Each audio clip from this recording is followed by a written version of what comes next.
Hello guys, welcome to Life Tips. If you are in breakup, please watch the video till end. Don't miss out the minute details. This is anonymous from Life Tips. 1. Rebuild your self-esteem. If your partner was the one who initiated the breakup, it's common to start picking apart your physical appearance and personality traits, questioning what areas you're lacking in that would cause someone to fall out of love with you. Focus on what you really value in yourself and what you brought to the relationship, rather than what qualities you don't possess, says Winch.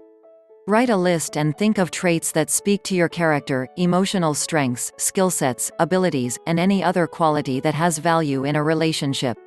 If you're having a hard time coming up with ideas, tap your closest friends and family, who would jump at the chance to share all the reasons they feel fortunate to have you in their lives. 2. Try 3 new places. This is an assignment that Mary Jo Rapini, a psychotherapist and author of Recoupling, a couple's 4-step guide to greater intimacy and better sex, gives to all of her clients getting over heartbreak. Once a week, find a coffee shop or a restaurant you've never been to, and invite at least one friend to go with you, she says. The goal is to break up your usual routine and get away from the places that you'd always go to with your former partner. It's also an opportunity to spend quality time with good friends you haven't seen as much lately. 3. Avoid having a rebound. A rebound is often a quick fix that'll make you feel sexy or worthwhile, temporarily.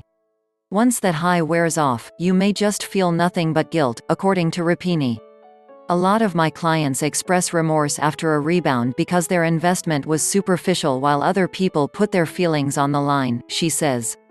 When you make impulsive decisions, like jumping head first into another relationship, it means you're trying to find a way to avoid feeling hurt.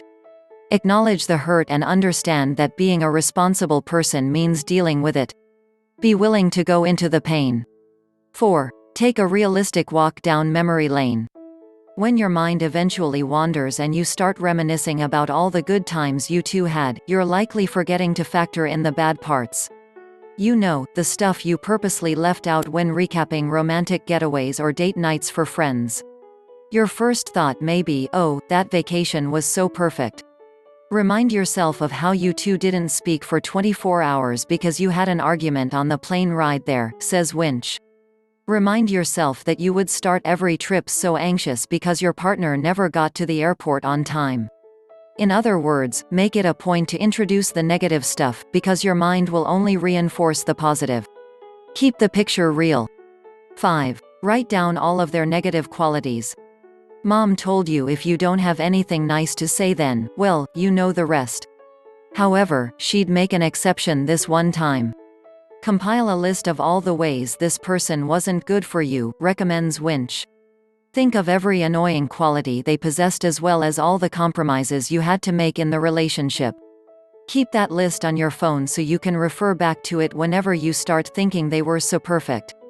It's natural to idealize both the person and the relationship. 6. Do a social media detox. When you share a lot of mutual friends, unfollowing your former partner isn't enough to rid your social media of their presence. If that's the case, limit your social media use until you can log on without being tempted to internet stalk. Of course, that doesn't mean the urge will go away. Think of things you can check up on whenever you have the compulsion to scope out their online activity. Check on your friend who is overwhelmed with a new baby or call your parents, suggests Rapini. While you're doing everything you can to create separation, your well-meaning friends may be tempted to pass along any gossip they hear or see. So be proactive and let them know you're struggling to move on, and it's best if they keep you in the dark. 7. Let go of the idea of closure. You know real life doesn't play out like a rom-com, yet you may find yourself wishing you experienced a dramatic breakup, like a "he cheated on me" or "she was secretly in love with her best friend" scenario in order to move on. Unfortunately, what tends to happen IRL is that two people slowly drift apart, and after the split, one of you is left wondering, why? One thing you need to understand is that underneath the desperate need for closure is a desire to get back together. There's this fantasy that if you just keep asking, you'll discover something that will allow you to undo what happened and get back together with that person, says Winch. The healthy thing to do is accept that you simply weren't meant to be together.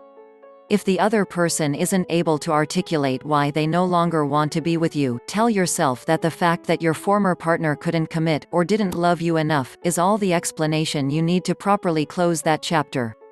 The subtext of those explanations are, I deserve someone who can commit, I deserve someone who can love me enough, and I deserve somebody who appreciates everything about me. 8. Hold on to things that help you feel grounded. So maybe you can't bear to go to that spin class where everyone knows you as half of Amy and John, but that doesn't mean everything healthy you did together has to go out the window. I find that some people give up activities like attending church or volunteering because it was something they did with their partner, says Rapini. What you really should be doing is trying new experiences as well as continuing the activities that support your core values. It's all about balance. Thanks for watching, guys. Thanks for your support. If you like this video, please like, share and subscribe, then click the bell icon.